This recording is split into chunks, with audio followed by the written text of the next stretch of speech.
Good morning, and here's a quick little tip for shooting in lower light situations with your phone.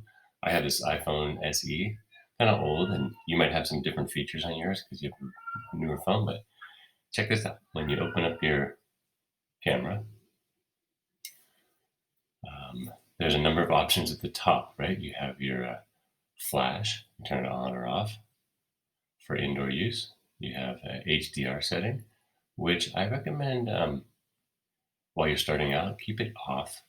Okay, HDR is high dynamic range and it'll shoot a number of pictures, sometimes a burst mode, it seems.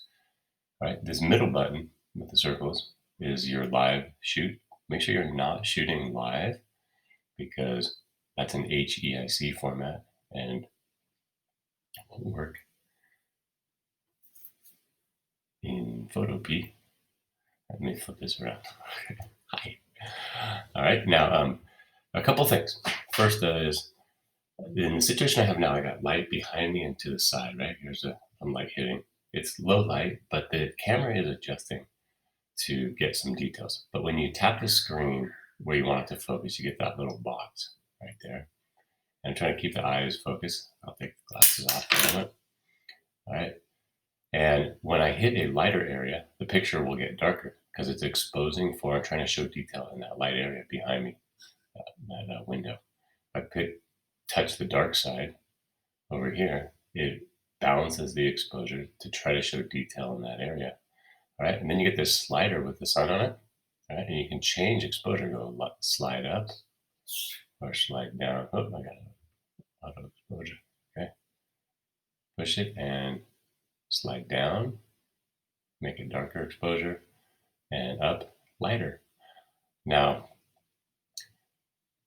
when you want to go edit this photo after you take it, okay, sometimes by putting it down a little lower, putting the exposure down a little lower, a little darker than you might want, it'll help the ISO setting in the camera, which is the sensitivity inside the camera. It'll help it to be a lower number, and you want that so you don't get as much noise and weird color pixels in the final picture.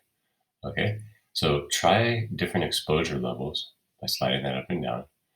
And anytime you're doing a portrait or a landscape, especially at sunset, do different exposures, brighter and darker, and start editing those separately and see the different results.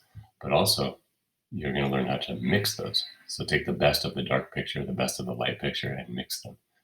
Okay?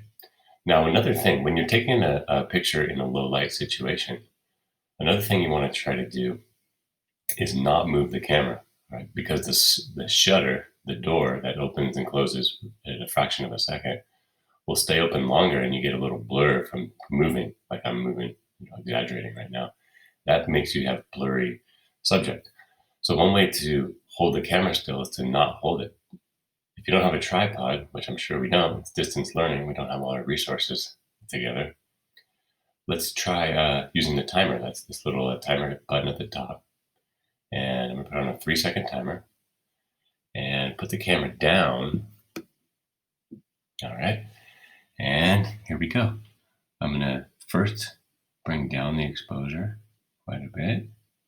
And I got 3 seconds to smile. Ooh, and look at what that did. It gave me a burst mode. I didn't want that. So I gotta figure out how to turn that off. Let's try another one at a higher exposure.